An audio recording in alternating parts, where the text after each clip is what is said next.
मास डोंडू घाट। एक चांदी का अंतरिक्ष यान धीरे धीरे उतरा। एक सामान्य अवैध प्रवासी की तरह आर्यन अंतरिक्ष यान से सबसे पहले उतरा। उसमें आत्म जागरूकता का बिल्कुल भी अभाव था। आर्यन ने धूप का चश्मा पहना हुआ था, एक बैकपैक ले रखा था और एक साधारण लेकिन काफी स्टाइलिश ट्रैकसूट पहने हुए था। जी हाँ, आर्यन का ये पहनावा मंगल ग्रह पर काफी स्टाइलिश माना जा सकता है। हाल के वर्षों में मंगल और पृथ्वी के बीच व्यापार खुल गया है और मंगल पृथ्वी से टन के हिसाब से जो कुछ भी खरीदता है उसमें ज्यादातर कपड़े और आभूषण होते हैं। मंगल ग्रह के निवासियों की शक्ल सूरत पृथ्वीवासियों से लगभग अप्रभेद्य है। यहाँ तक कि उनकी लंबाई और शारीरिक बनावट में भी अंतर है। ये कहना ही होगा कि फैशन डिजाइन के लिए मानवता में एक अनोखी प्रतिभा है। मंगल ग्रह पर इन्हें बेचने से तुरंत ही उस ग्रह पर फैशन का क्रेज शुरू हो गया। आर्यन मंगल ग्रह पर टहल रहा था, उसकी निगाहें आसपास के वातावरण का जायजा ले रही थी। मंगल ग्रह पर असंख्य इमारतें थीं, जिनमें से अधिकतर आसमान छूती हुई विशाल इमारतें थीं। ये इमारतें देखने में बेहद भव्य थीं, जो आसानी से सैकड़ों मंजिलों और 1000 मीटर से अधिक ऊंचाई तक पहुंच जाती थीं। लेकिन वास्तविकता में उन ऊंची इमारतों में रहने वाले अधिकांश लोग निम्न वर्ग के थे। जो लोग वास्तव में धनी होते थे, उनके पास अपने स्वतंत्र विला या यहां तक कि फार्म हाउस भी होते थे। जिस तस्वीर करने वाले अंतरिक्ष यान में आर्यन सवार था, वह वास्तव में आसपास के ग्रहों से गरीब लोगों को ले जा रहा था जो अब जीवित नहीं रह सकते थे और मंगल ग्रह पर जीवन यापन करने के लिए आ रहे थे। गुरुजी, मेरा इंतजार कीजिए। उनके साथ यात्रा करने वालों में नंदकिशोर और अमृता भी शामिल थे। जी हाँ, अमृता आ चुकी थी। हेलेन स्टार पर स्थित नभकोट राजसी नगर की चौकी पर कमान का अधिकार वसु परिवार द्वारा गैलेक्सी स्टार एलायंस के चौहान परिवार को बेच दिया गया था। आर्यन चौहान परिवार से परिचित नहीं था और उसका उनसे कोई खास संबंध भी नहीं था। हालांकि ऐसा कहा जाता था कि चौहान परिवार के पटेल परिवार के साथ अच्छे संबंध थे। आर्यन ने मन ही मन चौहान परिवार को पहले ही अमित्र परिवार की श्रेणी में रख दिया था। जासूस बनना और इस तरह के काम करना सबसे मजेदार होता है। अमृता बेहद खुश थी, वह इस यात्रा को लेकर बहुत उत्साहित थी। वास्तव में मंगल ग्रह का स्तर अमृता के लिए किसी भी प्रकार से खतरा नहीं था। इसके अलावा कहा जाता है कि अमृता की सुरक्षा के लिए वसु परिवार ने गुप्त रूप से सर्वोच्च संत लोक में एक वृद्ध महिला को उनकी रक्षा के लिए भेजा था। ऐसा कहा जाता था कि पीक सेंट दायरे में रहने वाली यह बूढ़ी महिला हत्या और छुपने में सबसे कुशल थी। इसलिए अब तक आर्यन को उस बूढ़ी औरत के ठिकाने का पता नहीं चल पाया था। हम सीयू, सावधान रहो। हम इस बार मंगल ग्रह पर खेलने नहीं आए हैं, बल्कि जानकारी जुटाने आए हैं और मौका मिलने पर मंगल ग्रह पर बोधिवंश राजवंश के शासन को उखाड़ फेंकने भी आए हैं। आर्यन ने अमृता को याद दिलाया। यह स्पष्ट रूप से एक बहुत ही गंभीर मामला था, लेकिन अमृता इसे गंभीरता से क्यों नहीं ले सकी। ओह ओह, तो बात ऐसी है। लेकिन कोई बात नहीं, अगर इस बार हमारी योजना सफल नहीं हुई तो आप कुछ समय के लिए मेरे साथ आ सकते हैं और फिर मैं वसु परिवार की सेना से इस मंगल ग्रह को कुचलवा दूंगा। अमृता ने पलकें झपकाते हुए कहा। वह मासूम और भोली भाली लग रही थी। आर्यन को अचानक घुटन महसूस होने लगी। विभिन्न सामाजिक स्तर और सामाजिक स्तर वास्तव में विभिन्न ज्ञान और दृष्टिकोणों को जन्म देते हैं। मंगल ग्रह पृथ्वी का एक बड़ा शत्रु था, लेकिन अमृता की नजरों में वह महज एक छोटा सा कीड़ा था जिसे कभी भी कुचला जा सकता था। क्या आर्यन इस समय अपने सभी संपर्कों और शक्ति का उपयोग करके मंगल ग्रह को नष्ट कर सकता है? वह कर सकेगा, लेकिन आर्यन के लिए पहली बात तो ये थी कि ऐसा करने की कीमत बहुत अधिक थी। एक छोटे से मंगल ग्रह से निपटना उसके लिए फायदेमंद नहीं था। दूसरी बात, आर्यन को मंगल ग्रह के इतिहास में रुचि हो गई थी, जिसमें कई रहस्यमय और संदिग्ध पहलू थे जिन्हें वह समझना और जानना चाहता था। सीयू, हालांकि हमारा रिश्ता अच्छा है, निजी भावनाएं होती हैं, लेकिन तुम वसु परिवार को इसमें घसीट नहीं सकती। अन्यथा इस रिश्ते का स्वरूप बिगड़ जाएगा। भले ही वसु परिवार के उच्च स्तरीय सदस्य कुछ न कहें, उनके दिलों में चुभन बनी रहेगी। आर्यन ने अमृता को सलाह दी। अमृता ने सिर हिलाया। हालांकि हाल ही में उसकी बुद्धि थोड़ी कम हो गई थी, फिर भी वह काफी समझदार थी। आर्यन के थोड़े से इशारे से उसे यह बात समझ आ गई थी। शुरुआत में मुझे मंगल ग्रह के बारे में ज्यादा जानकारी नहीं थी, लेकिन जब मेरे पैर मंगल की धरती से जुड़े तो मुझे इसके अस्तित्व का अर्थ समझ में आया। अप्रत्याशित रूप से मंगल का सार वास्तव में एक विशाल चौंकाने वाला मकबरा है। कौन जाने इसके अंदर कितने शक्तिशाली ग्रह दफन हैं। आर्यन ने गहरी सांस ली, कई रहस्य पल भर में सुलझ गए।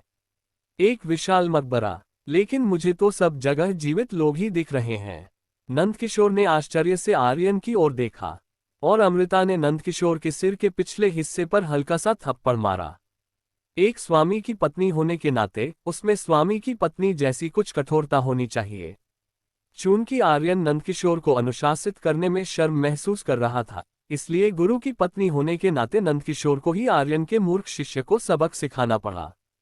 जो दुनिया आप देखते हैं वह जरूरी नहीं कि असली दुनिया हो, या शायद इस दुनिया के कई पहलू हैं, और जो आप अपनी आंखों से देखते हैं वह महज सबसे ऊपरी परत है। केवल अपने दिल से महसूस करके ही आप इस दुनिया के सबसे वास्तविक और गहन अस्तित्व का अनुभव कर सकते हैं। आर्यन ने नंदकिशोर को निर्देश दिया। नंदकिशोर असमंजस में दिख रहे थे। उनका क्षेत्र इतना ऊंचा नहीं था, उनकी दृष्टि व्यापक नहीं थी, और आर्यन की बात समझना उनके लिए मुश्किल था। साधना के अलावा आपके गुरु को हवा और पानी और संरचना का भी कुछ ज्ञान है। इस मंगल ग्रह पर बनी इमारतें यूं ही नहीं बनी हैं, बल्कि इन्हें संरचना के माध्यम से विकसित किया गया है। ये ऊंची इमारतें कीलों की तरह हैं, जो इस क्षेत्र के हवा और पानी लेआउट को मजबूती से जमाए रखती हैं, और फिर जीवित लोगों की प्रबल ऊर्जा और रक्त का उपयोग करके भूमिगत अजन्मे जीवों को दबाती हैं। आर्यन ने दृढ़ता और संकल्प के साथ बात की। ऐसा लग रहा था कि मास को कोई समस्या थी, और वह भी बहुत बड़ी। तो क्या इस हवा और पानी लेआउट को स्थापित करने से इन इमारतों में रहने वालों पर कोई प्रभाव पड़ता है? अमृता ने आर्यन की ओर देखा। वह काफी ज्ञानी थी, उसने वसु परिवार में कुछ वर्षों तक हवा और पानी और फॉर्मेशन का अध्ययन किया था। हालांकि वह आर्यन से उतनी निपुण और कमतर थी, फिर भी वह बुनियादी सिद्धांतों को समझती थी। जी हाँ, जमीन के नीचे दफन लोगों का साधना स्तर बहुत ऊंचा है, कम से कम संत स्तर से शुरू होता है। वे जीवन में वीर थे और मृत्यु के बाद भी वीर आत्माएं हैं।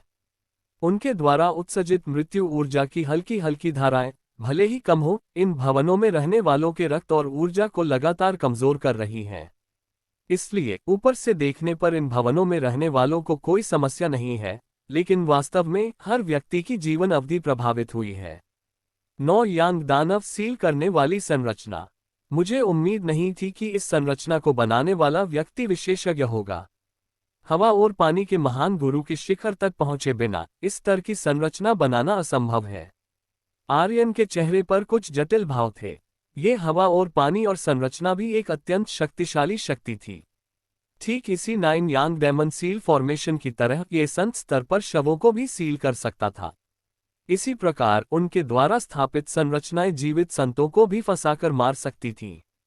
ये सुनकर अमृता ने अपनी भौहें ऊपर उठाईं और बोली, मुझे आश्चर्य है कि हवा और पानी में आपकी दक्षता किस स्तर की है। ग्रैंड मास्टर, मध्य स्तर शायद। आर्यन एक पल के लिए हिचकिचाया और उसने लेट स्टेज नहीं कहा। ग्रैंड मास्टर झूठी स्तर से बस आधा कदम दूर, क्योंकि ये शब्द बेहद चौंकाने वाले थे। हवा और पानी के अध्ययन की विकास गति साधना की तुलना में बहुत धीमी है। हवा और पानी और फॉर्मेशन के कई महान गुरु हजारों वर्षों के अध्ययन के बाद भी ग्रैंड मास्टर बनने के लिए आवश्यक महत्वपूर्ण चरण को पूरी तरह से समझ नहीं पाते हैं। क्षेत्र और ग्रैंड मास्टर से झूठी स्तर तक का मार्ग एक लंबी स्वर्गीय सड़क की तरह है, जो दिखाई तो देती है लेकिन उस तक पहुंचना असंभव है। गठबंधन, ग्रैंड मास्टर। ये सुनकर अमृता का छोटा सा चेहरा अभी भी सदमे से भरा हुआ था। हवा और पानी और फॉर्मेशन में ग्रैंड मास्टर तैयार करना कठिन है। यहाँ तक कि उनके वसु परिवार में भी ग्रैंड मास्टर पद पर केवल 2 ही लोग हैं। हवा और पानी और गठन का क्षेत्र स्तर, और इन दोनों व्यक्तियों का कुल में संतों के समान दर्जा है। उन्हें बाहर आमंत्रित करना एक बेहद मुश्किल काम है। महान गुरु क्षेत्र किसी क्षेत्र के हवा और पानी को बदल सकता है, जबकि ग्रैंड मास्टर हवा और पानी और संरचना के क्षेत्र आकाश और पृथ्वी को बदल सकते हैं। अमृता ने इस बात के अर्थ पर ध्यानपूर्वक विचार किया, और आर्यन ने पहले ही एक एक करके आत्मा के पत्थरों को निकालना शुरू कर दिया था, और ऐसा लग रहा था कि वह उन्हें बेतरतीब ढंग से अलग अलग स्थानों पर रख रहा था। ये आत्मा के पत्थर जमीन पर गिरते ही तुरंत बिखर गए और शुद्धतम आध्यात्मिक ऊर्जा में परिवर्तित हो गए। पलक झपकते ही आर्यन के चारों ओर आध्यात्मिक ऊर्जा की सांद्रता 10 गुना बढ़ गई। आसपास की आध्यात्मिक ऊर्जा धुंधली सी थी, मानो तरल रूप में परिवर्तित होने वाली हो। हालांकि यह आध्यात्मिक ऊर्जा शीघ्र ही पुनर्तः काली हो गई। यह आध्यात्मिक ऊर्जा वास्तव में मृत्यु ऊर्जा में परिवर्तित हो गई थी, और यह अत्यंत सघन और शुद्ध थी, जो समस्त जीवन शक्ति को नष्ट करने में सक्षम थी। आर्यन, क्या हो रहा है? आर्यन की हरकतें देखकर अमृता बेहद हैरान रह गई। यदि आप इस क्षेत्र में काम नहीं करते हैं, तो हवा और पानी और फॉर्मेशन के विशेषज्ञों के मन में क्या चल रहा है, ये समझना मुश्किल है। Grand master S. आर्यन का चेहरा थोड़ा गुस्से से लाल हो गया। जिस व्यक्ति ने ये संरचना बनाई है, वह शायद मेरी कल्पना से भी कहीं अधिक गहन दाव साधना में है। उसने वास्तव में इस 9 यांग दानव सील संरचना की नींव के ऊपर यिन स्नैचिंग स्पिरिट गैदरिंग संरचना की एक परत स्थापित की है। ये यिन स्नैचिंग स्पिरिट गैदरिंग संरचनाएं सभी मृत आत्माओं को इस क्षेत्र में कैद कर सकती हैं, जिससे उन्हें पुनर्जन्म के लिए पाताल लोक में प्रवेश करने से रोका जा सकता है। ये आत्माएं इस क्षेत्र में भटकती हैं और फिर भूमिगत मृत्यु ऊर्जा से संक्रमित हो जाती हैं। अंततः ये सभी इन आत्माएं ऐसी शाह में परिवर्तित हो जाएंगी जिनका कोई विवेक नहीं होगा और वे केवल मारना जानती होंगी। इन शाह के कई उपयोग हैं। इनका उपयोग शरीर को मजबूत बनाने, कुछ परंपरागत मार्शल आर्ट का अभ्यास करने और कुछ दुर्भावनापूर्ण जादू टोना करने के लिए भी किया जा सकता है। आर्यन ने अपना हाथ हिलाया और वह सारी आध्यात्मिक ऊर्जा दूर चली गई। अमृता को आर्यन की बात समझ नहीं आई। ये मंगल ग्रहवासी तुम्हारे दुश्मन हैं। क्या यह उचित नहीं है कि उनके खिलाफ दूसरे लोग साजिश रच रहे हैं? दुश्मन का दुश्मन दोस्त होता है। शायद अगर तुम एक दूसरे को जान लो तो भविष्य में दोस्त बन सकते हो। आर्यन ने सिर हिलाते हुए कहा, हम अलग अलग दाव का पालन करते हैं, इसलिए हम मिलकर साजिश नहीं रच सकते। मंगल ग्रह की स्थापना करने वाले व्यक्ति की अपनी अलग योजनाएं होंगी। वह पूरे मंगल ग्रह को सूअर खाने की तरह इस्तेमाल करता है, और मंगल पर रहने वाले अरबों जीव उसके पालतू जानवर मात्र हैं जिन्हें उसने बाड़े में बंद कर रखा है। ऐसा व्यक्ति उदासीन और निर्दयी है, जिसकी योजनाएं विशाल हैं, और वह हर किसी को अपनी योजनाओं में मोहरे की तरह इस्तेमाल करता है। अगर मैं उससे मिल भी जाऊं, तो वह मुझे भी मोहरे की तरह ही समझेगा। हालांकि इस शतरंज के मैदान से बाहर वह अकेला शतरंज खिलाड़ी नहीं है। हालांकि उसने जो रणनीति बनाई है वह शानदार है, फिर भी मेरी नज़र में उसमें कई खामियां और कमियां हैं। शुरू में मुझे मंगल ग्रहवासियों से निपटने का कोई तरीका नहीं सूझ रहा था, लेकिन उसकी कई रणनीतियों ने मुझे बेहतरीन सामग्री और प्रेरणा दी है। आपने किस योजना की बात की थी? अमृता ने आर्यन की ओर देखा। उसके चेहरे पर केवल शांत भाव थे, फिर भी उसका दिल जोर से धड़क रहा था। आर्यन जितना शांत था, उसकी योजना उतनी ही चौंकाने वाली होगी। मैं पृथ्वी के शत्रुओं के एक हिस्से को फंसाकर मारना चाहता हूं और साथ ही साथ मंगल ग्रह पर भारी हलचल मचाना चाहता हूं। मंगल ग्रहवासियों की संख्या बहुत अधिक है। मुझे लगता है कि उनकी संख्या 30 से 50% तक कम करने से पृथ्वी के लिए मंगल ग्रह पर विजय प्राप्त करना आसान हो जाएगा। आर्यन का दिल निर्मम था। वो मंगल ग्रहवासियों को बिल्कुल भी इंसान नहीं मानता था। युद्ध के समय या तो तुम मरोगे या मैं जीवित रहूंगा। अंधाधुंध दया अंततः परोपकारी व्यक्ति को ही नुकसान पहुंचाएगी। आपकी योजना क्या है? क्या आप हमें इसके बारे में बता सकते हैं? नंदकिशोर भी इसमें भाग लेना चाहता था। वह पहले से ही जानता था कि वह पृथ्वी का चुना हुआ है और एक तरह से स्वर्ग का गौरवान्वित पुत्र माना जा सकता है। हालांकि वह हमेशा आर्यन और अन्य लोगों की देखरेख में पला बड़ा था और हमेशा एक अपरिपक्व बच्चे जैसा दिखता था। ये योजना इतनी भीषण हलचल मचा सकती है कि पूरी आकाशगंगा कांप उठेगी। क्या आप वाकई इसमें शामिल होना चाहते हैं? आर्यन ने नंदकिशोर की ओर देखा। आखिरकार नंदकिशोर अभी पूरी तरह परिपक्व नहीं हुआ था। अपने दिव्य मार्ग से अंतरिक्ष दिव्यताओं में निपुणता यदि उचित रूप से विकसित की जाए तो वह निस्संदेह भविष्य में एक शक्तिशाली विशेषज्ञ बन जाएगा, जो पृथ्वी की रक्षा में उत्कृष्ट योगदान देगा। नंदशॉट ने जोर से सिर हिलाया। हर विशेषज्ञ साधना से ही विकसित होता है। ग्रीन हाउस में खिले फूल कभी भी विशाल वृक्ष नहीं बन सकते जो आकाश को छाया दें। चूंकि भविष्य में पृथ्वी की रक्षा का दायित्व मुझ पर है, इसलिए मुझे धीरे धीरे अपनी क्षमताओं के अनुसार योगदान देना शुरू करना होगा। अन्यथा भले ही मैं संत या उच्च कोटि का विशेषज्ञ बन जाऊं, साधना से गुजरे बिना मैं आसानी से नष्ट हो जाऊंगा, जिससे पृथ्वी द्वारा मुझे विकसित करने में खर्च किए गए संसाधन व्यर्थ हो जाएंगे। नंदकिशोर की बातें सुनकर आर्यन बहुत प्रसन्न हुआ। दूसरी ओर अमृता ने नंदकिशोर के कंधे पर थपथपाते हुए अपने चेहरे पर संतुष्टि का भाव लिए हुए कहा, मैं तुम्हारे स्वामी की पत्नी हूं। बुरा नहीं, बुरा नहीं बेटा, अब तुम्हारे ऊपर जिम्मेदारी है और तुम्हारा भविष्य उज्जवल है। हवा और बारिश का सामना करने का साहस दिखाकर ही तुम भविष्य में सच्ची महानता हासिल कर सकते हो। अमृता के चेहरे पर मौजूद पुरातन भाव उसके प्यारे से छोटे चेहरे से बिल्कुल मेल नहीं खाते थे। इससे आर्यन थोड़ा चिढ़ गया। दरअसल ये योजना मूल रूप से हेलेन ग्रह पर लागू की जानी थी, लेकिन भाग्य ने दखल दिया। मुझे अपनी योजना को अमल में लाने का मौका भी नहीं मिला था कि पृथ्वी पर यह घटना घटित हो गई। अग्निदेव पंथ के आक्रमण ने मुझे समय से पहले पृथ्वी पर लौटने के लिए मजबूर कर दिया। आर्यन ने खेद से आह भरी, मनुष्य सोचता है, भगवान करता है। उनकी योजनाएं हमेशा भाग्य के उतार चढ़ाव से पीछे रह जाती थीं। दरअसल इस योजना में शुरू से ही नंदकिशोर को कुछ करना आवश्यक था। आप इस मंगल ग्रह पर प्रकट होते हैं और फिर मास डिस्ट्रिक्ट 8 थर्ड अकेडमी, एक सुंदर और नाजुक दिखने वाला छात्र स्थानांतरित छात्र के रूप में अकादमी में दाखिल हुआ। वह 5वीं कक्षा के दूसरे भाग का छात्र था। मंगल ग्रह पर स्कूलों की जगह अकादमियों ने ले ली और वे मंगलवासियों को खेती और विकास सिखाने का एकमात्र स्थान बन गईं। क्योंकि एक बार स्कूल स्थापित हो जाने के बाद उनके जटिल संबंधों को शाही राजवंश के नियमों द्वारा नियंत्रित करना कठिन हो जाता था। इसके विपरीत अकादमियों में सभी शिक्षक शाही राजवंश द्वारा भर्ती किए जाते थे। प्रत्येक शिक्षक को शाही राजवंश से वेतन मिलता था, जिससे उन्हें नियंत्रित करना आसान हो जाता था और शाही राजवंश के विभिन्न आदेशों का विरोध करने वाले छोटे समूहों या गुटों के गठन को रोका जा सकता था। ये नाजुक दिखने वाला छात्र बिल्कुल नंदकिशोर था। आर्यन ने ही इस तीसरी अकादमी में उनके प्रवेश की व्यवस्था की थी। मंगल ग्रह को 3000 जिलों में विभाजित किया गया है और जिले की संख्या जितनी कम होगी, उसका स्थापना इतिहास उतना ही लंबा होगा। बेशक जिले की संख्या जरूरी नहीं कि उस जिले की समग्र शक्ति को दर्शाती हो। पुराने जिले हमेशा मजबूत नहीं होते और नए बनने वाले जिले जरूरी नहीं कि कमजोर हों। मंगल ग्रह पर मौजूद 3000 जिलों में से जिला 8 समग्र शक्ति के मामले में लगभग 1000वें स्थान पर है, जो इसे ऊपरी श्रेणी में रखता है। हालांकि जिला 8 की तीसरी अकादमी समग्र आधार और मजबूती के मामले में जिला 8 की शीर्ष अकादमियों में से एक है। नंदकिशोर का तीसरी अकादमी में प्रवेश करवाने के लिए आर्यन ने यिन यांग स्तर की एक जादुई कलाकृति की कीमत चुकाई, जिसे उसने तीसरी अकादमी के लिए प्रयोजन शुल्क कहा, और तभी नंदकिशोर का प्रवेश हुआ।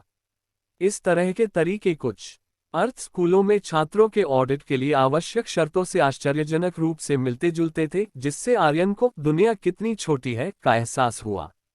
यदि लाभों के उच्च मूल्य के आदान प्रदान की बात न होती तो नंदकिशोर इस तीसरी अकादमी का छात्र कैसे बन पाता। बेशक नंदकिशोर के गुण भी असाधारण थे। 20 वर्ष की आयु से पहले ही स्वर्ग और पृथ्वी के शिखर तक साधना कर पाना मंगल ग्रह पर भी एक दुर्लभ प्रतिभा थी। नंदकिशोर की 5वीं कक्षा की तीसरी कक्षा वास्तव में एक समृद्ध कक्षा थी, जहां प्रवेश करने वाले प्रत्येक व्यक्ति की अपनी अनूठी पृष्ठभूमि थी। या तो उनके माता पिता बड़े वित्तीय समूहों में महत्वपूर्ण व्यक्ति थे, या वे बोधि वंश राजवंश के भीतर महत्वपूर्ण अधिकारी थे। वहां के शिक्षक वाकई में सर्वश्रेष्ठ थे और वहां मिलने वाले विभिन्न लाभ और सुविधाएं भी अन्य कक्षाओं में बेजोड़ थीं। हालांकि नंदकिशोर इस कक्षा में पढ़ाई करने नहीं आया था। उसका असली मकसद मंगल ग्रह के भीतर छिपे एक विशाल रहस्य को उजागर करना था। कल वार्षिक कक्षा मूल्यांकन दिवस है। विद्यालय प्रत्येक छात्र के मूल्यांकन अंकों के आधार पर आपकी कक्षाओं में बदलाव करेगा। जो छात्र मूल्यांकन में असफल होंगे वे 5वीं कक्षा में ही रहेंगे, और जो छात्र लगातार 3 वर्षों तक मूल्यांकन में असफल होंगे उन्हें अकादमी से निष्कासित कर दिया जाएगा। आपका पारिवारिक और पृष्ठभूमि चाहे कितनी भी समृद्ध क्यों न हो, इस मूल्यांकन प्रक्रिया में आने वाली कठिनाई सभी के लिए समान होगी। यह मूल्यांकन दो भागों में विभाजित है, सांस्कृतिक निबंध और मार्शल आर्ट प्रतियोगिताएं। आप सभी को कल अच्छा प्रदर्शन करना होगा और उत्तीर्ण, अच्छे या उत्कृष्ट अंक प्राप्त करने का प्रयास करना होगा।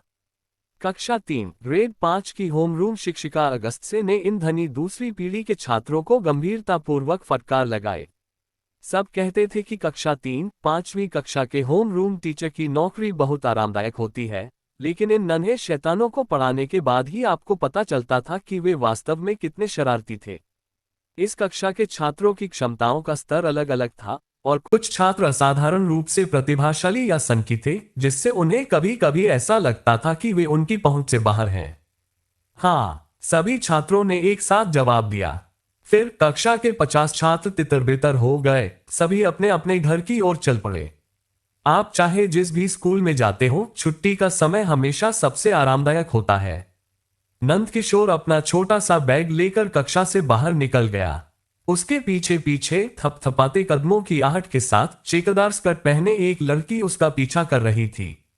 इस छोटी बच्ची ने भारी मेकअप नहीं किया था, यहां तक कि लिपस्टिक भी नहीं लगाई थी, लेकिन उसकी सूरत बेहद नाजुक थी, जिससे वह पड़ोस की किसी लड़की जैसी लगती थी। छोटे भाई, मेरा इंतजार करो। लड़की उनके पीछे आ गई। नंदकिशोर अभी भी सोच रहा था कि अपने गुरु के निर्देशों का पालन कैसे करे।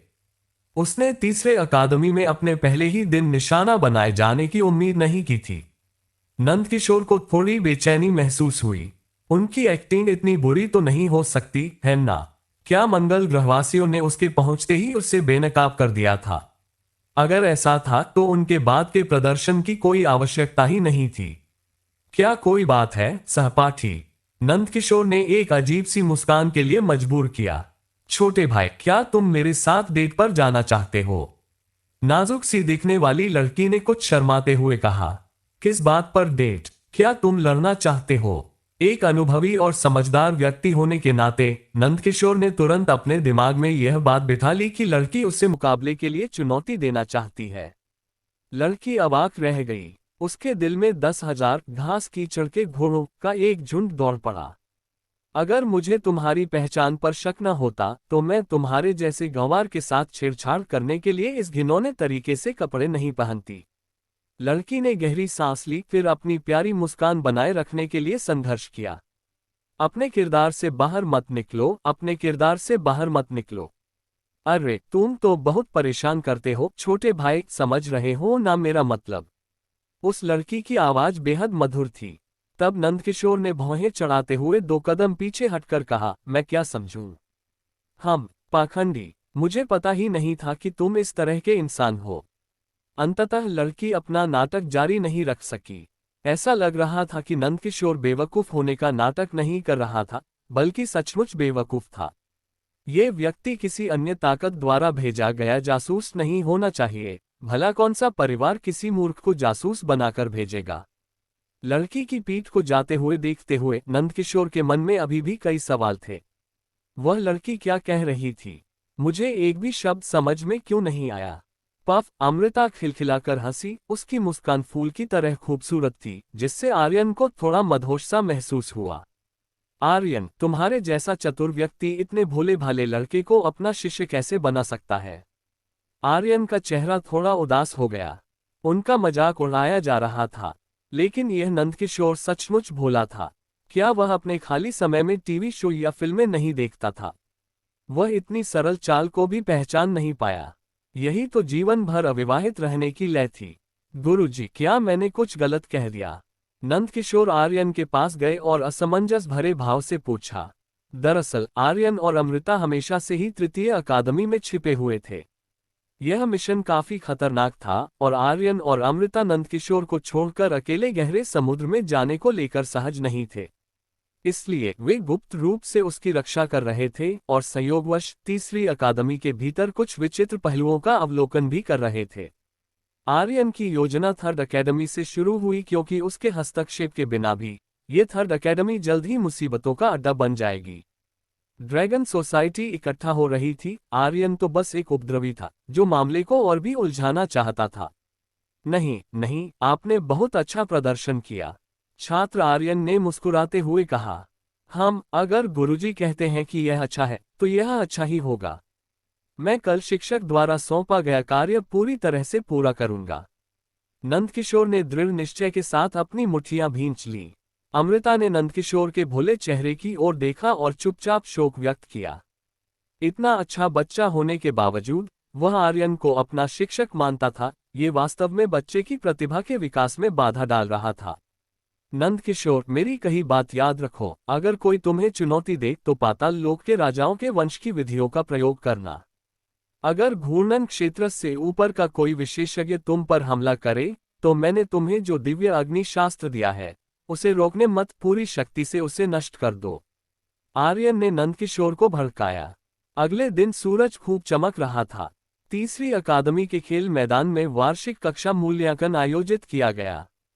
ये कक्षा मूल्यांकन थर्ड अकेडमी के प्रत्येक छात्र के लिए एक अत्यंत महत्वपूर्ण अनुभव था, क्योंकि मूल्यांकन परिणामों की गुणवत्ता सीधे तौर पर इस बात को प्रभावित करेगी कि वे तीसरी अकादमी में रहेंगे या उसे छोड़ देंगे। तीसरी अकादमी के कक्षा मूल्यांकन के लिए शोध प्रबंध पिछले दिन ही जमा कर दिए गए थे। इसके बाद सबसे तनावपूर्ण हिस्सा आया, मार्शल स्किल का मूल्यांकन। मूल्यांकन क्रमबद्ध तरीके से किया गया। प्रत्येक छात्र परीक्षक के साथ प्रतिस्पर्धा करने के लिए मंच पर आता था। परीक्षक परीक्षार्थी के क्षेत्र के समान ही अपने साधना क्षेत्र का स्तर प्रदर्शित करता था। परीक्षार्थी द्वारा परीक्षक के हाथों पराजित होने से पहले जितने दावों का सामना किया जा सकता था उससे सीधे तौर पर परीक्षार्थी का अंतिम मार्शल कॉम्बैट स्कोर निर्धारित होता था। इस कक्षा मूल्यांकन प्रक्रिया में मुख्य ध्यान वास्तव में मार्शल कॉम्बैट स्कोर पर था। पिछली थीसिस कुल स्कोर का केवल 20% थी। कक्षा मूल्यांकन की प्रक्रिया सुव्यवस्थित ढंग से संपन्न हुई। जल्द ही नंदकिशोर की बारी थी। नंदकिशोर अखाड़े के मंच पर आए और उन्होंने विनम्रतापूर्वक एग्जामिनर को प्रणाम किया। नंदकिशोर का परीक्षक एक सांवले चेहरे वाला और घनी दाढ़ी वाला व्यक्ति था। इस व्यक्ति की मूल साधना येन यांग स्तर की थी। परीक्षार्थी क्रमांक 086 मूल्यांकन स्वीकार करने के लिए यहाँ उपस्थित हैं। नंदकिशोर ने नियमों का पालन करते हुए काले चेहरे वाले परीक्षक से यह बात कही। स्वर्ग और पृथ्वी लोक का शिखर स्तर। बुरा नहीं, बुरा नहीं। 20 वर्ष की आयु से पहले स्वर्ग और पृथ्वी लोक के शिखर साधना स्तर तक पहुंच पाना, बशर्ते आपने बाहरी शक्तियों पर अत्यधिक निर्भरता न रखी हो। आप वास्तव में मंगल के स्वर्ग के गौरवशाली पुत्र हैं। काले चेहरे वाले परीक्षक को नंदकिशोर की अच्छी छवि मिली। विशेषकर नंदकिशोर को विनम्र प्रणाम, क्योंकि वह जानता था कि नंदकिशोर उस विशेष वर्ग से आते हैं। उस कक्षा के बहुत कम छात्र उनके प्रति इतने विनम्र थे। गंधराव, अब मैं अपनी साधना को स्वर्ग और पृथ्वी लोक के शिखर स्तर तक कम करके तुमसे युद्ध करूंगा। यदि 100 चालों के बाद भी मैं तुम्हारा प्रतिद्वंद्वी नहीं बन पाया तो मैं अपनी साधना को घूर्णन लोक के प्रथम स्तर तक बढ़ाऊंगा। 200 चालों के बाद मैं अपनी साधना को घूर्णन लोक के द्वितीय स्तर तक बढ़ाऊंगा और इसी प्रकार आगे भी। जितेंद्र राव ने अपने प्रतिद्वंदी को कम नहीं आंका। अगर वह कोई साधारण छात्र होता तो वह नियमों को इतनी विस्तार से नहीं समझाता, क्योंकि उस कक्षा के छात्रों का ज्ञान और दृष्टिकोण सामान्य छात्रों से बिल्कुल अलग था। उनमें से कई ने विशेष साधना तकनीकों का विकास किया, जिनमें से कुछ तो तृतीय अकादमी के शिक्षकों द्वारा उपयोग की जाने वाली साधना तकनीकों से कई रैंक ऊपर थीं। यदि वे उन वंशानुगत साधना तकनीकों को पूरी तरह से समझ लें तो शायद उसी क्षेत्र में एक परीक्षक भी उनका मुकाबला नहीं कर पाएगा। याद दिलाने के लिए धन्यवाद शिक्षक। नंदकिशोर बहुत मधुरभाषी थे। फिर मूल्यांकन शुरू हुआ। जितेंद्र राव का चेहरा उतर गया और कुछ क्षण पहले का मिलनसार परीक्षक गायब हो गया। आकलन तो आकलन ही होता है, चाहे गंधराव नंदकिशोर को कितना भी पसंद करते हो, वे जरा भी पीछे नहीं हटेंगे। गंधराव ने अचानक प्रहार किया। उनका शरीर किसी भयंकर बाघ की तरह पहाड़ से नीचे उतर रहा था। जब गंधराव का पैर जमीन पर पड़ा तो ढीली मिट्टी की परतें तुरंत जमीन से ऊपर उठ गईं। इस ढीली मिट्टी पर हल्की पीली रोशनी लहरों की तरह फैल गई।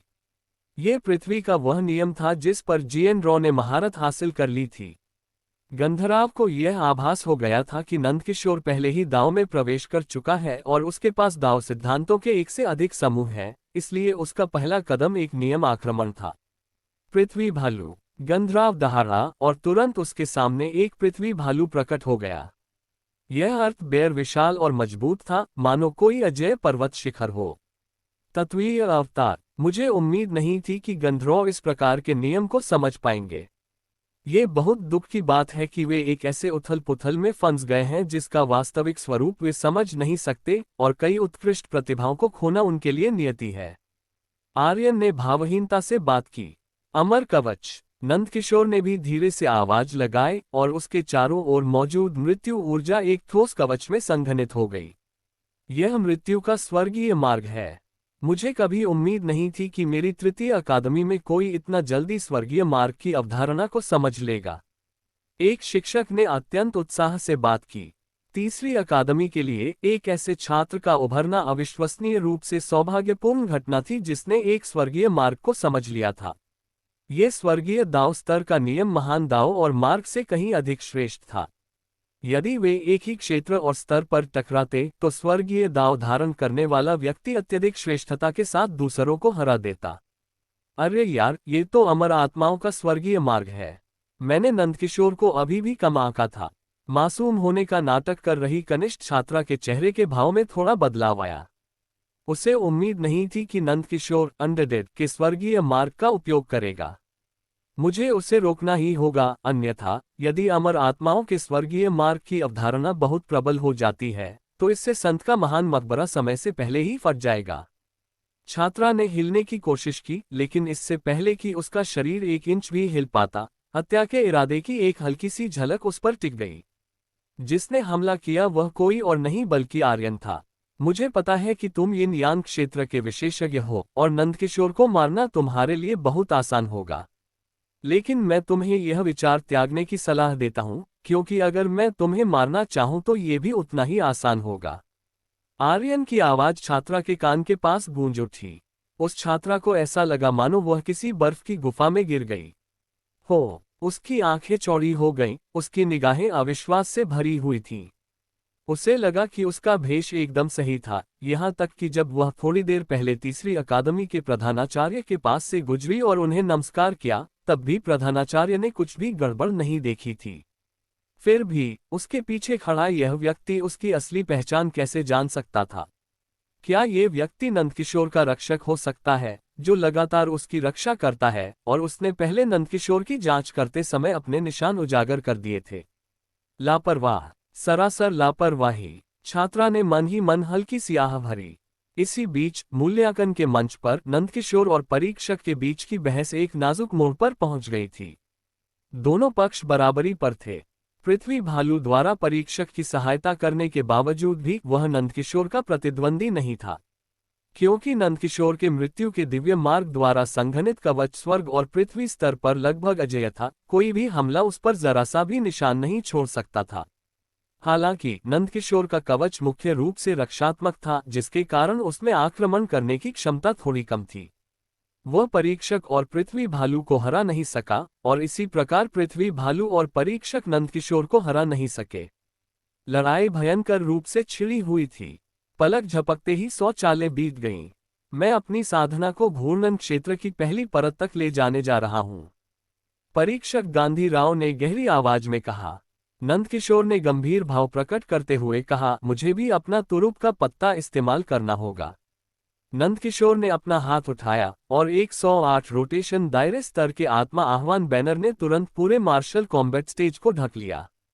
आत्माएं लौट आओ। जैसे ही नंदकिशोर ने मंत्रोच्चार शुरू किया, छात्रा ने अचानक अपना भौतिक शरीर विस्फोटित कर दिया। एक भयानक आत्मा के रूप में रूपांतरित होकर नंदकिशोर की ओर झपटी। वह दुष्ट आत्मा बहुत क्रूर थी। नंदकिशोर के शरीर को बर्फीली जानलेवा भावना ने पूरी तरह से घेर लिया था।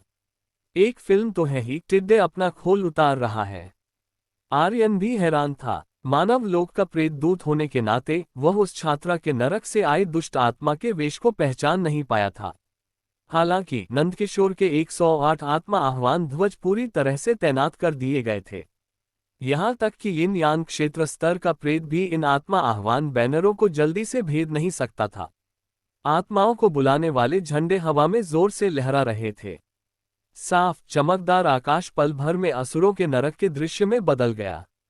जैसा कि उम्मीद थी, स्पेक्टर आत्मा को बुलाने वाले बैनर के पास नहीं पहुंच सका और केवल परिधि पर ही बेसब्री से इंतजार करता रहा। नंदकिशोर, ऐसा मत करो। हालांकि छात्रा के शब्दों से नंदकिशोर की हरकतें बिल्कुल भी नहीं रुकी। आखिरकार योजना शुरू हो गई। आर्यन ने मन ही मन कुछ बुदबुदाया। साथ ही आत्मा को बुलाने वाले झंडों के मार्गदर्शन में धरती फट गई और जमीन के अंदर गहराई में दबे हुए शव धीरे धीरे बाहर निकलने लगे। संपूर्ण तृतीय अकादमी असुर नरक में परिवर्तित हो गई। पीले हाथों ने धरती को चीरते हुए भयभीत छात्रों को पकड़ लिया। क्या हो रहा है? जेएनडीएच राव ने भी अत्यधिक भय का भाव दिखाया। संत का महान मकबरा आखिरकार खुल गया है। अब तो बस शुरुआत है, आर्यन ने धीरे से कहा। तीसरी अकादमी के भीतर अन्य गुटों द्वारा व्यवस्थाएं की गई थीं। वे पृथ्वी यिन ऊर्जा का उपयोग कर रहे थे। यदि आर्यन ने हस्तक्षेप न किया होता तो संत का महान मकबरा 3 दिन बाद खुल जाता। हालांकि आर्यन के जबरदस्ती हस्तक्षेप के कारण महान मकबरा समय से पहले खुल गया। आत्मा को बुलाने वाले झंडों की प्रतिक्रिया में संत के साथ दफन किए गए पूर्व अनुयायी बेसुध ज़ॉम्बी में परिवर्तित हो गए और नंदकिशोर के आह्वान का पालन करने के लिए भूमिगत से बाहर निकल आए। इन ज़ॉम्बीज में सबसे कमजोर भी जीवन में यिन यांग स्तर के विशेषज्ञ थे। हालांकि उनकी आत्माएं नष्ट हो चुकी थीं, फिर भी उनका भौतिक शरीर साधना कौशल बरकरार था। अब रोटेशन स्तर की साधना करने वाले सबसे निचले पायदान पर थे और 3 सबसे शक्तिशाली ज़ॉम्बीज तो संप्रदाय प्रमुख स्तर तक पहुंच चुके थे। नंदकिशोर ने अपने शरीर में नेदर किंग ट्रू स्क्रिप्चर का संचार किया और सैकड़ों शक्तिशाली ज़ॉम्बीज को नियंत्रित किया। उनके शरीरों में मौजूद मृत्यु ऊर्जा लगातार नंदकिशोर के शरीर में प्रवाहित होती रही। इस क्षण नंदकिशोर को कुछ हद तक आत्मविश्वास महसूस हुआ। उसने अभूतपूर्व शक्ति का अनुभव किया। नंदकिशोर, इन ज़ॉम्बीज को नियंत्रित करते समय सावधान रहें। जीवन से मिली उनकी अवचेतन छाप को अपने कार्यों पर हावी न होने दें। आर्यन ने वॉइस ट्रांसमिशन के जरिए उनका मार्गदर्शन किया। हालांकि ज़ॉम्बी दिखाई दिए, नंदकिशोर ने उन्हें तुरंत नियंत्रित कर लिया और तीसरी अकादमी के शिक्षकों और छात्रों को कोई नुकसान नहीं पहुंचाया। परीक्षक जेएनड्रॉ, मुझे खेद है। यह मूल्यांकन शायद जारी नहीं रह सकता। कृपया तृतीय अकादमी के शिक्षकों और छात्रों को यहां से शीघ्र ले जाएं। कोई तृतीय अकादमी को नरसंहार के आरंभिक बिंदु के रूप में उपयोग करना चाहता है। नंदकिशोर बड़ी मुश्किल से ज़ॉम्बीज को काबू में कर पाया, लेकिन मालिक कमजोर था जबकि नौकर ताकतवर थे। वो उन्हें ज्यादा देर तक काबू में नहीं रख सका, खासकर मृत्यु ऊर्जा को जो लगातार उसके शरीर में भर रही थी, बेरोकटोक प्रवेश कर रही थी और उसके भौतिक शरीर की सीमाओं को नजरअंदाज कर रही थी, मानो उसके शरीर को चीरफाड़ कर देना चाहती हो। नंदकिशोर इस समय दांत पीसते हुए किसी तरह खुद को संभाले हुए था। गंधराव को शीघ्र ही एहसास हो गया कि तीसरी अकादमी एक अभूतपूर्व आपदा का सामना करने वाली है, इसलिए उन्होंने शिक्षकों और छात्रों को तुरंत अकादमी छोड़ने का आह्वान किया। अब जाने की कोशिश कर रहे हो। हालांकि बीच में कुछ छोटे मोटे बदलाव हुए थे, लेकिन कुल मिलाकर व्यवस्था अभी भी मेरे नियंत्रण में है। तीसरी अकादमी में तुरंत ही एक उपहास भरी आवाज फैल गई। इस पूरे मामले के पीछे का मास्टरमाइंड सामने आ गया। हालांकि यह महज एक आवाज थी जो दूर से सुनाई दे रही थी। इस पूरे मामले के पीछे का मास्टरमाइंड वास्तव में सामने नहीं आया। हालांकि तीसरी अकादमी के बाहर हजारों भयंकर भूत अचानक उमड़ पड़े। ये भयंकर भूत साधना के स्तर में यिन यांग क्षेत्र और संप्रदाय गुरु क्षेत्र के बीच थे। उन्होंने जिसे भी देखा उसे मार डाला और खुद को मजबूत बनाने के लिए आत्माओं और मांस को खा गए। पल भर में तीसरी अकादमी एक जीती जागती नरक बन गई। जैसा कि उम्मीद थी, मंगल ग्रह पर कोई आत्माओं को जगा रहा है, गु को जगा रहा है, लाशों को जगा रहा है और बुरी आत्माओं को जगा रहा है। इस मामले की गहराई मेरी कल्पना से कहीं अधिक है। आर्यन ने अपनी आंखें थोड़ी सिकुड़ी। एक भयंकर भूत ने उसकी ओर हमला कर दिया। उस भयंकर भूत ने बर्फ जैसे सफेद वस्त्र पहन रखे थे, उसका चेहरा कागज की तरह पीला था, उसकी आंखें चौड़ी खुली हुई थीं और उसका सिर चक्की के पत्थर जितना बड़ा था। उसने अपना खूनी मुंह खोला, मानो वह आर्यन को पूरा निगल जाना चाहता हो। आर्यन ने अपना हाथ थोड़ा सा उठाया और उस भयंकर भूत को थप्पड़ मारकर मिटा दिया, फिर उसके सार को अवशोषित और परिष्कृत करके आत्मा के तरल में बदल दिया। इस स्तर का भयंकर भूत दूसरों को खूंखार लग सकता है, लेकिन आर्यन की नजरों में यह उससे ज्यादा कुछ नहीं था। हालांकि आर्यन ने दुश्मन को कम नहीं आंका, क्योंकि ये तो केवल मैदान साफ करने के लिए इस्तेमाल किए जाने वाले भयंकर भूत थे। असली लड़ाई अभी शुरू नहीं हुई थी। अब तो सब कुछ सिर्फ एक प्रस्तावना थी। पलक झपकते ही विशाल तृतीय अकादमी तहस नहस हो गई। कुछ काबिल शिक्षक और छात्र भयंकर भूतों के छुपकर किए जाने वाले हमलों का बड़ी मुश्किल से सामना कर पाए। जिनकी ताकत थोड़ी कम थी, वे पहले ही भयंकर भूतों के मुंह में भोजन बन चुके थे। इस समय आत्मा को बुलाने वाले 108 झंडे पूरी तरह से चकनाचूर हो गए, क्योंकि वे इतने सारे भयंकर भूतों के हमलों का सामना नहीं कर सके और जमीन पर टुकड़ों में बिखर गए। शुरुआत में जिस भयंकर भूत में वह छात्रा परिवर्तित हो गई थी, उसने एक क्रूर चेहरे के साथ नंदकिशोर पर झपट्टा मारा। आर्यन, क्या तुम नंदकिशोर को बचाने नहीं जा रहे हो? अमृता पहले से ही कार्रवाई करने के लिए उत्सुक थी। वह आर्यन के इस शिष्य को बचाने की तैयारी कर रही थी। कोई बात नहीं, यही तो उसका प्रशिक्षण है। अगर वह इस छोटी सी कठिनाई को भी पार नहीं कर सकता, तो वह अपने भविष्य के पथ पर ज्यादा आगे नहीं बढ़ पाएगा। आर्यन ने नंदकिशोर को पहले ही एक विकल्प दे दिया था, या तो सावधानी पूर्वक विकास करो, अस्तित्व पर ध्यान केंद्रित करो और दुश्मनों से निपटने के लिए बुद्धिमत्ता का उपयोग करो, या फिर खूनी नरसंहार में शामिल हो, जीवन और मृत्यु के बीच झूलते हुए और फिर भीषण आतंक के बीच सच्चे रहस्यों को समझे। और अंत में नंदकिशोर ने दृढ़तापूर्वक बाद वाला विकल्प चुना। जहां तक चुनाव की बात है, आर्यन ने नंदकिशोर के फैसले का सम्मान किया। हर साधक का अपना साधना मार्ग होता है। चूंकि नंदकिशोर युद्ध में निपुण होने के लिए तैयार था, इसलिए आर्यन ने उसे ऐसा अवसर दिया। आपका स्वागत है, नंदकिशोर चिल्लाया, और उसके हाथ में धीरे धीरे एक विशाल तलवार का निर्माण हो गया। मृत्यु की घनी ऊर्जा उसके लिए लड़ने का सबसे अच्छा स्थान था। पाताल लोक शास्त्र का प्रयोग करके उसके चारों ओर मौजूद मृत्यु की सारी आभा को उसके आदेश का पालन करना पड़ा। मृत्यु की दिव्य शक्ति की एक बूंद का सेवन करते ही नंदकिशोर की साधना में तीव्र उछाल आया। वह पल भर में स्वर्ग और पृथ्वी लोक के शिखर से घूर्णन लोक के शिखर पर पहुंच गया। मृत्यु की दिव्य शक्ति, आर्यन, तुम सचमुच उदार हो। अमृता ने आर्यन की ओर देखा, उसकी आंखों में थोड़ी सी हैरानी झलक रही थी। मृत्यु की ये दिव्य शक्ति वसु परिवार के लिए भी अत्यंत अनमोल थी। आकाशगंगा में ये धार्मिक वंश बहुत पहले ही लुप्त हो गया था। उस समय विभिन्न परिवारों ने इस वंश के खजाने को आपस में बांट लिया और अंत में वे सभी अपने पीछे काफी मात्रा में दिव्य शक्ति छोड़ गए। हालांकि समय बीतने के साथ साथ इस दिव्य शक्ति की मात्रा स्वाभाविक रूप से कम होती चली गई, और उस दिव्य शक्ति का अधिकांश भाग परिवार के मुख्य शिष्य के पास ही रहता था, ताकि वह उनकी जान बचा सके। निम्न स्तर की दिव्य शक्ति की एक बूंद भी अत्यंत अनमोल, अमूल्य और अमूल्य थी। चूंकि वह जीवन और मृत्यु के बीच चलने को तैयार है, इसलिए गुरु होने के नाते मुझे स्वाभाविक रूप से उसे नाजुक क्षणों में उसकी जान बचाने के लिए कुछ चीजें देनी होंगी। अगर वह सचमुच गिर गया, तो पृथ्वी के लिए यह बहुत बड़ा नुकसान होगा। आर्यन ने उदासीनता से समझाया। नंदकिशोर, भले ही तुमने मृत्यु की दिव्य शक्ति को ग्रहण कर लिया हो, फिर भी तुम मेरे प्रतिद्वंदी नहीं हो। मैं यिन यांग क्षेत्र के तीसरे स्तर का भयंकर प्रेत हूं, और तुम केवल घूर्णन क्षेत्र के शिखर पर हो। क्षेत्र का यह अंतर अथाह है। इस युद्ध में अंततः तुम मेरे हाथों ही मरोगे। उस भयंकर भूत की आवाज तीखी थी, मानो सुई से भेदने वाली हो। नंदकिशोर ने उसकी ओर देखा।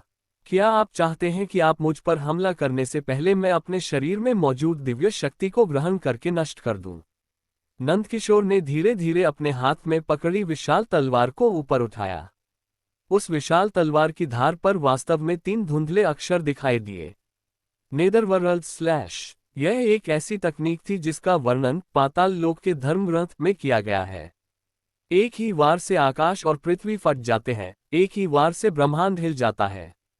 इस पाताल लोक के ग्रंथ में दर्ज विभिन्न तकनीकें अथाह थीं, और उनमें दुखी आत्माओं और भयंकर भूतों के खिलाफ अत्यंत मजबूत संयम था। भले ही यह कई छोटे छोटे क्षेत्रों को पार कर जाए, फिर भी इस नेदरवर्ल्ड/ में इस भयंकर भूत को मारने की संभावना थी। भयंकर भूत ने तीखी आवाज में चिल्लाते हुए कहा, हजारों पर्वतों और चोटियों, आकाश और पृथ्वी को दबा दो। उस भयंकर प्रेत की आवाज अत्यंत तीव्र थी, मानो पूरे आकाश और पृथ्वी में गूंज रही हो। उसके सामने एक विशाल पर्वत श्रृंखला का निर्माण हुआ और पाताल लोक का प्रहार धमाके के साथ नीचे गिरा। पर्वत श्रृंखला टूट गई और भयंकर भूत ने खून उगला, लेकिन नंदकिशोर के शरीर में निहित मृत्यु की दिव्य शक्ति भी पूरी तरह से नष्ट हो गई। उस भयंकर भूतनी का चेहरा पीला पड़ गया था, लेकिन उसकी मुस्कान और भी अधिक चमकदार होती जा रही थी। मुझे उम्मीद नहीं थी कि स्वर्ग और पृथ्वी स्तर का एक छोटा सा साधक मेरे पाताल लोक की सर्वोच्च साधना तकनीक का अभ्यास करेगा। हालांकि मुझे नहीं पता कि यह साधना तकनीक क्या है, लेकिन आज ये तकनीक निश्चित रूप से मेरे हाथ में आएगी। यह मेरा, हैरी का अवसर है। नंदकिशोर, बस अपने भाग्य को स्वीकार करो। उस भयानक भूत की मुस्कान असीम लालच से भरी हुई थी। नंदकिशोर अपनी मूल अवस्था में वापस लौट गया, उसमें अब पहले जैसी शान नहीं रही। स्वर्ग की अग्नि, दिव्य क्रिस्टल, नंदकिशोर ने फुसफुसाते हुए कहा। उन्हें पता ही नहीं चला कि कब उनके हाथ में जमी हुई ज्वालाओं वाला एक क्रिस्टल प्रकट हो गया। ये यिन यांग स्तर का स्वर्ग अग्नि क्रिस्टल था। नंदकिशोर ने इसे धीरे से धक्का दिया और क्रिस्टल चकनाचूर हो गया। अंतहीन लपटों ने हैरी के शरीर को अपनी चपेट में ले लिया। हैरी आग की लपटों में छटपटाते हुए दहाड़ उठी। नहीं, यह असंभव है। आपके हाथ में जो साधना तकनीक है वह मेरी है। मैं आकाश में उड़ान भरने, संप्रदाय का संस्थापक और पूर्वज बनने के लिए नियत हूं। हैरी की आवाज धीरे धीरे हवा में घुलती और मिटती चली गई। ये स्वर्ग अग्नि दिव्य क्रिस्टल अपने नाम के अनुरूप ही साबित हुआ। कम से कम यिन यांग स्तर पर इसकी मारक क्षमता सर्वोपरि थी। यिन यांग स्तर पर हैरी जैसी भयंकर भूतनी भी इस स्वर्ग अग्नि दिव्य क्रिस्टल की घातक सीमा से मुश्किल से ही बच सकती थी।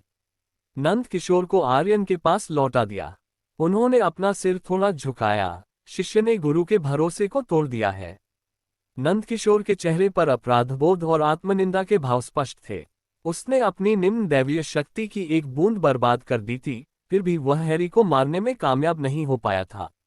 आर्यन ने नंदकिशोर की ओर मुस्कुराते हुए देखा। स्वर्ग अग्नि दिव्य क्रिस्टल का उपयोग करके हैरी को मार गिराना, तुमने वाकई बहुत अच्छा काम किया है।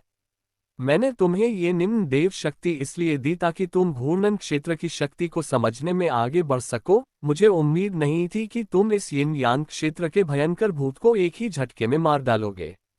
दरअसल ये बहुत स्वाभाविक है कि तुम हैरी को नहीं मार सके।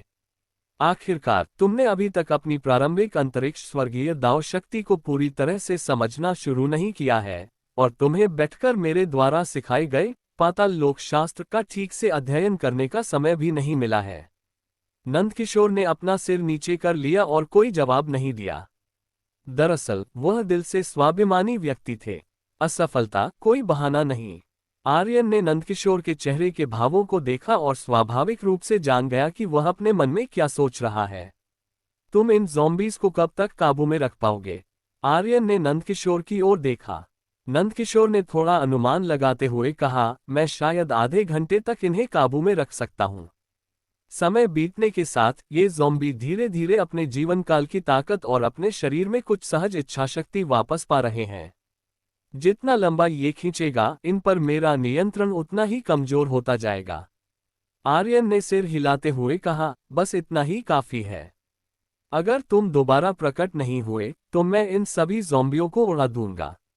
नामहीन कायरों की तरह अपने सिर मत छुपाओ और पूंछ मत दिखाओ। अगर हिम्मत है तो सामने आओ और हम मुकाबला करें। आर्यन ने अपने सामने मौजूद शून्य लोक पर चिल्लाते हुए कहा, लेकिन किसी ने जवाब नहीं दिया। आर्यन ने ठंडी मुस्कान प्रकट की, क्या तुम्हें लगता है कि मैं तुम्हें धमकी दे रहा हूं? नंदकिशोर, एक ज़ॉम्बी को विस्फोटित करो, उसे उन भयंकर भूतों के केंद्र में जाने दो और उसे आत्मा विनाश करने दो। आर्यन ने नंदकिशोर को आदेश दिया। ये सुनकर नंदकिशोर ने जरा भी संकोच नहीं किया और तुरंत यिन यांग स्तर के एक ज़ॉम्बी को भयंकर भूतों की ओर दौड़ा दिया, जिससे एक जोरदार धमाका हुआ और आसपास के कम से कम 7 या 8 भयंकर भूत उड़ गए। क्या तुम बाहर आ रहे हो? आर्यन ने शून्य लोक से फिर बात की। वह जगह अभी भी खाली और शांत थी, कोई प्रतिक्रिया नहीं मिल रही थी। शिष्य, 2 और विस्फोट करो। नंदकिशोर ने 2 और ज़ॉम्बीज़ को आत्मा विनाश के लिए प्रेरित किया। यिन यांग स्तर के ज़ॉम्बीज़ का एक के बाद एक आत्मा विनाश एक अद्भुत दृश्य था। आकाश कांप उठा और धरती थरथरा उठी और प्रचंड मृत्यु ऊर्जा ज्वार की तरह उमड़ पड़ी। बस करो, बस करो। आर्यन, तुम पागल हो क्या? तुम सचमुच इन सभी ज़ॉम्बियों को बर्बाद करना चाहते हो? दुबले पतले शरीर वाला और माथे पर बैंगनी रंग का षट्भुज चिन्ह लिए एक व्यक्ति धीरे धीरे बाहर निकला। आर्यन को देखते ही उसने उसकी पहचान कर ली। ये व्यक्ति मंगल ग्रह का निवासी नहीं था, बल्कि अग्नि देवता पंथ से आया था। तो ये सब अग्नि देव पंथ ने करवाया है। हाँ हाँ हाँ, ये मंगल ग्रहवासी तो बिल्कुल मूर्ख है। तुम अग्नि देव पंथ इस मंगल ग्रह को अपने लिए गू उत्पन्न करने और लाशें उठाने की जगह बनाना चाहते हो, और ये लोग फिर भी बेशर्मी से तुम्हारी चापलूसी कर रहे हैं, किसी भी कीमत पर तुम्हारा पक्ष जीतने की कोशिश कर रहे हैं। आर्यन जोर से हंसा, उसे लगा कि ये मंगल ग्रहवासी सचमुच दयनीय है। उस आदमी ने सिर हिलाते हुए कहा, मेरे अग्नि देवता पंथ ने भी मंगल ग्रह पर मौजूद विभिन्न व्यवस्थाओं का पता बाद में ही लगाया। आइए एक दूसरे को जान लें। अग्नि देवता पंथ सेंट रूफान। उस दुबले पतले आदमी का आर्यन से लड़ने का कोई इरादा नहीं था, क्योंकि अगर वह हमला भी करता तो भी वह निश्चित रूप से आर्यन का प्रतिद्वंद्वी नहीं होता। आर्यन के पास एक से अधिक अग्नि देवता पंथ थे। संत का जीवन उसके हाथों में है, और अग्नि देवता पंथ के एक समूह के साथ संतों का अपहरण उसने कर लिया था, और अग्नि देवता पंथ द्वारा उन्हें अभी तक बचाया नहीं जा सका था। हालांकि आर्यन के लिए उसे पकड़ना या मारना इतना आसान नहीं होगा, क्योंकि मंगल ग्रह पर उनके अग्नि देवता पंथ की व्यवस्थाएं आर्यन की तुलना में बहुत पहले की थीं, खासकर इसलिए कि यह तीसरी अकादमी व्यावहारिक रूप से उसका गृह क्षेत्र थी। मुझे अंदाजा लगाने दो कि तुम इस बार क्या करने की कोशिश कर रहे हो। तुमने जिन भयंकर भूतों को जगाया है, उन्हें इन ज़ॉम्बीज़ के शरीरों पर कब्जा करने दो, उनकी शक्ति को दोगुना करने दो, और साथ ही इस तीसरी अकादमी के नीचे स्थित संत के महान मकबरे को पूरी तरह से खोलने दो। मृत संतों के शवों को अपने अग्निदेव पंथ के लिए कठपुतलियों में बदलने दो। आर्यन ने रूफान की ओर देखा, उसकी आंखों में थोड़ी शरारत झलक रही थी। रूफान का चेहरा सख्त हो गया। उसे उम्मीद नहीं थी कि उसके अग्निदेव पंथ द्वारा की गई सारी सावधानीपूर्वक तैयारी आर्यन के हाथों भनक लग जाएगी। ये बात सही थी। इस बार वे वाकई इन ज़ॉम्बीज़ और यहाँ तक कि संतों के शवों पर भी कब्जा करने का इरादा रखते थे, और उन्होंने इसे पहले से ही गुप्त रखने के लिए बहुत मेहनत की थी। हालांकि उन्हें यह उम्मीद नहीं थी कि आर्यन को इन छोटी छोटी बातों का भी पता चल जाएगा। आर्यन, अगर तुम्हें पता भी है तो क्या हुआ? क्या तुम समझते हो, यह अभियान केवल मेरे अग्निदेव पंथ की इच्छा नहीं है। इसमें ऐसी सत्ताएं शामिल हैं जिनका इतिहास इतना विशाल है कि तुम कल्पना भी नहीं कर सकते। केवल उनकी मौन स्वीकृति से ही मेरे अग्निदेव पंथ को कार्य करने की अनुमति मिली है। रूफान ने बार बार इस बात पर जोर दिया कि यह मंगल ग्रह उसके अग्नि देवता पंथ द्वारा रची गई कोई साजिश नहीं थी, और शायद अग्नि देवता पंथ भी शतरंज की बिसात पर सिर्फ एक मोहरा था। आर्यन को अपने मन में रूफान की कही हर बात पर पूरा यकीन था, लेकिन फिर भी इससे क्या फर्क पड़ता है। अग्निदेव पंथ उसका शत्रु था। अग्निदेव पंथ जो भी कहता, आर्यन उसका विरोध करता। माफ कीजिए, मुझे डर है कि इस बार आपकी इच्छा पूरी नहीं होगी। कम से कम संत के साथ दफन इन ज़ॉम्बीज के शव तो हमारे हैं। मेरे आर्यन के हाथों में गिरने वाली चर्बी शायद ही कभी वापस थूकी जाती है। बेशक मैं इस तीसरी अकादमी के नीचे दफन महान संत की समाधि में दखल नहीं दूंगा, बशर्ते कि आपका अग्निदेव पंथ एक निश्चित कीमत चुकाए। आर्यन की मुस्कान कुछ हद तक सूक्ष्म थी। वह अग्निदेव पंथ के इस संत से उसके सामने ही जबरदस्ती पैसे ऐंठ रहा था। वह व्यक्ति आर्यन को टकटकी लगाकर देखता रहा, उसके दिल में अस्पष्ट क्रोध की भावना उमड़ रही थी। आर्यन, ज्यादा दूर मत जाओ। तुम्हें पता होना चाहिए कि अराजकता का युग आ रहा है। तुम्हारी साधना का स्तर शायद ज्यादा मायने न रखे। आने वाले वर्षों में संत भी अकेले जीवित नहीं रह पाएंगे। महान ऋषि क्षेत्र के शक्तिशाली योद्धा अपने पद से उतरकर अग्रिम पंक्ति के योद्धा बन जाएंगे। प्राचीन अपरिवर्तनीय तारे एक एक करके नष्ट हो जाएंगे, और करोड़ों लोगों की आबादी वाले प्रशासनिक ग्रह एक एक करके चकनाचूर हो जाएंगे। रूफान ने आर्यन की ओर देखा, उसके चेहरे पर कुछ उदासीन भाव थे। हालांकि हर शब्द लक्षित था। तारे शब्द सूर्य को संदर्भित करते प्रतीत होते थे, और प्रशासनिक ग्रह पृथ्वी और मंगल ग्रह थे। रूफान, क्या तुम अग्नि देवता पंथ की ओर से मुझे धमकी दे रहे हो? आर्यन ने रूफान को देखा, उसकी निगाहें मशाल की तरह थीं, मानो रूफान की आत्मा को जला रही हो। रूफान ने ताना मारते हुए कहा, बेशक मैं ऐसा करने की हिम्मत नहीं करूंगा। आर्यन, तुम तो बड़े ही गौरवशाली हो, दिव्य आपदाओं को बुलाते हो, संतों को मनमाने ढंग से मार डालते हो, यहाँ तक कि कुछ प्राचीन लंबे समय से चली आ रही बड़ी शक्तियों को भी नजरअंदाज करते हो। लेकिन जंगल से ऊंचा खड़ा पेड़ भी हवा से नष्ट हो सकता है, ये हमेशा अच्छी बात नहीं होती। एक विलक्षण प्रतिभा आसानी से ऊपर उठती है, लेकिन साथ ही आसानी से निशाना बनकर टूटते तारे की तरह गिर भी सकती है। रूफान ने आर्यन को फिर से धमकी दी और उसे मौजूदा मामले में दखल न देने के लिए कहा। आर्यन ने मुस्कुराते हुए अपने बर्फ जैसे सफेद दांत दिखाए। क्या यह आपके अग्नि देवता पंथ की ओर से मुझे चेतावनी है, या क्या मैं इसे आपके अग्नि देवता पंथ की ओर से मेरे प्रति उकसावे के रूप में ले सकता हूं? आर्यन ने रूफान की बातों को दिल पर नहीं लिया। आर्यन को पीछे हटने और डरने के लिए ये कुछ शब्द काफी नहीं थे। दरअसल मैं तो बस इन ज़ॉम्बीज़ को हटाना चाहता था और बाकी का काम आप पर छोड़ना चाहता था।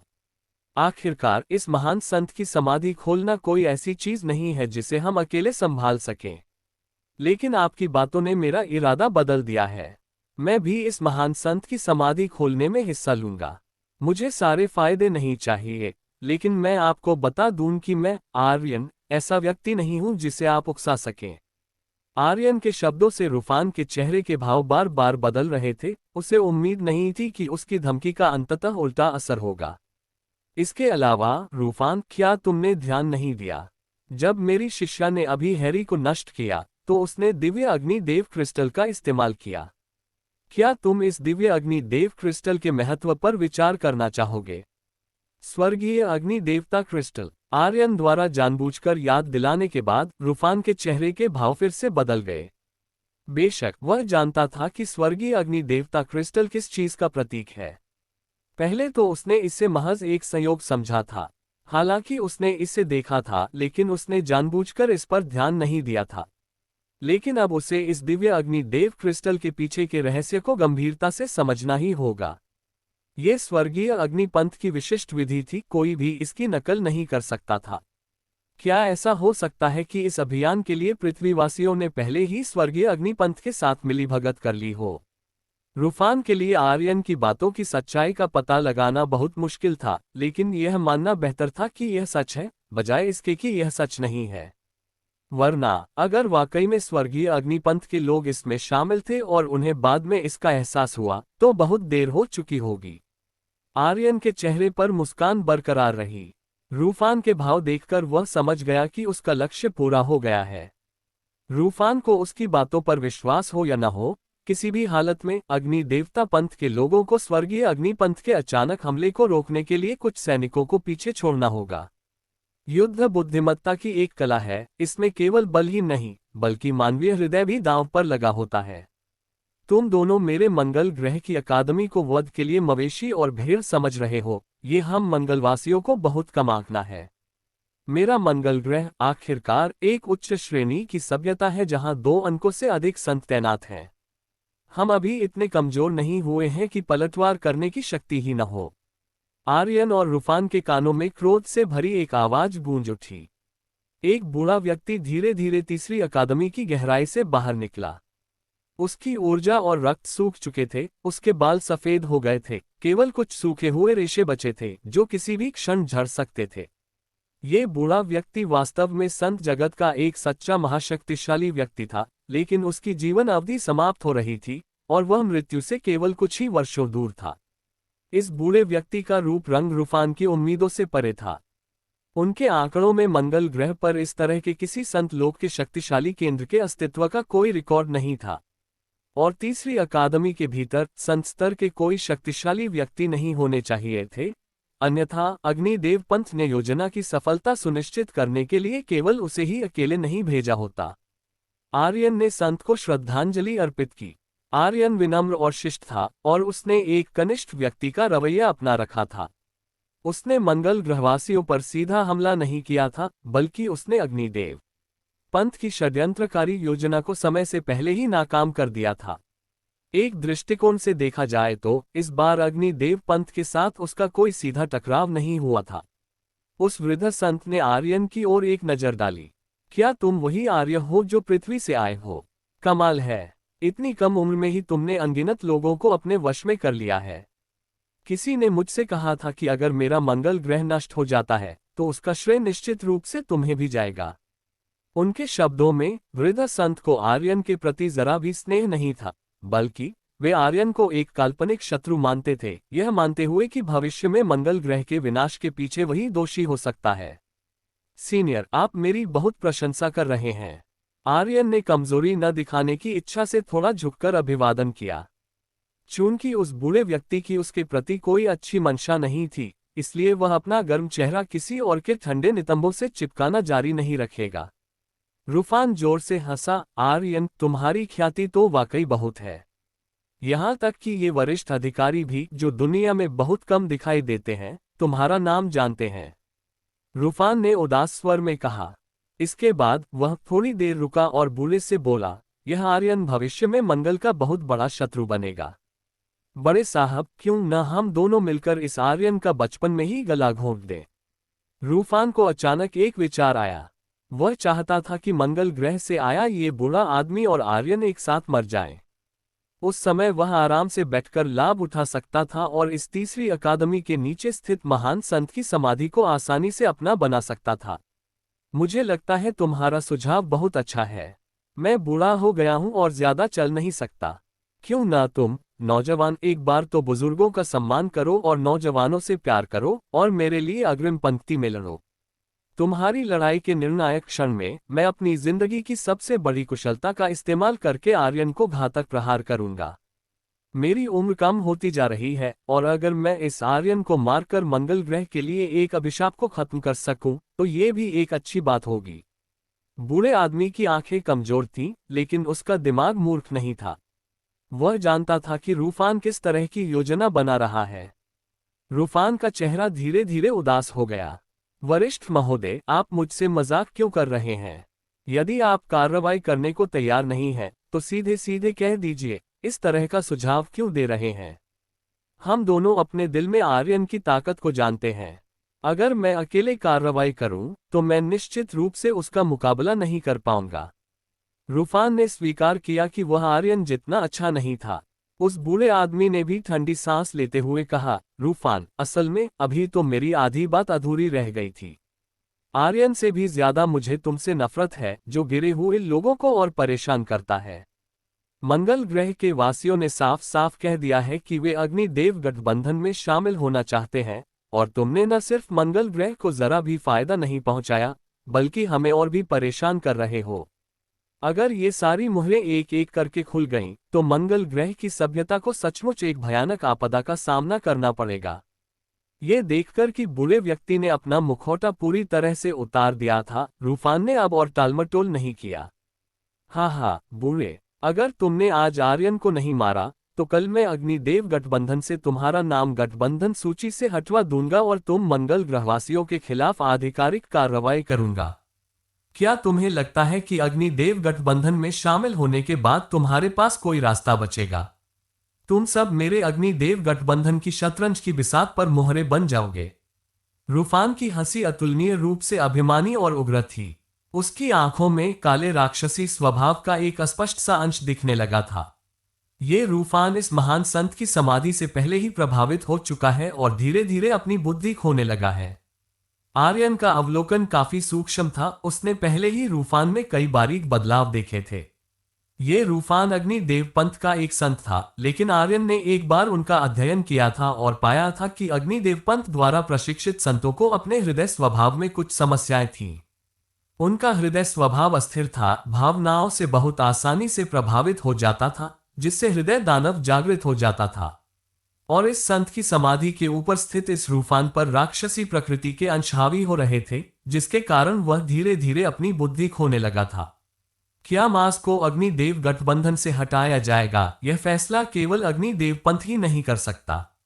और इस नाजुक मोड़ पर यदि अग्निदेव गठबंधन बिना किसी वैध कारण के मास को गठबंधन से हटा देता है, तो जो लोग पहले से ही अग्निदेव गठबंधन के युद्धपोत पर सवार होने को लेकर दुविधा में हैं, वे भी इसमें शामिल होने का इरादा छोड़ देंगे। यह अग्निदेव गठबंधन के लिए बहुत बड़ा नुकसान होगा। बूढ़े व्यक्ति ने मन ही मन बुदबुदाते हुए रूफान की बातों का खंडन किया। वरिष्ठ और कुछ कहने की आवश्यकता नहीं है। इस समय रूफान हृदय दानव द्वारा भ्रष्ट हो चुका है। वह पहले जैसा नहीं रहा और न ही अग्निदेव पंथ या अग्निदेव गठबंधन का प्रतिनिधित्व कर सकता है। आर्यन ने बुरे आदमी को याद दिलाया और इस क्षण रूफान की आंखों के केंद्र में एक बिंदु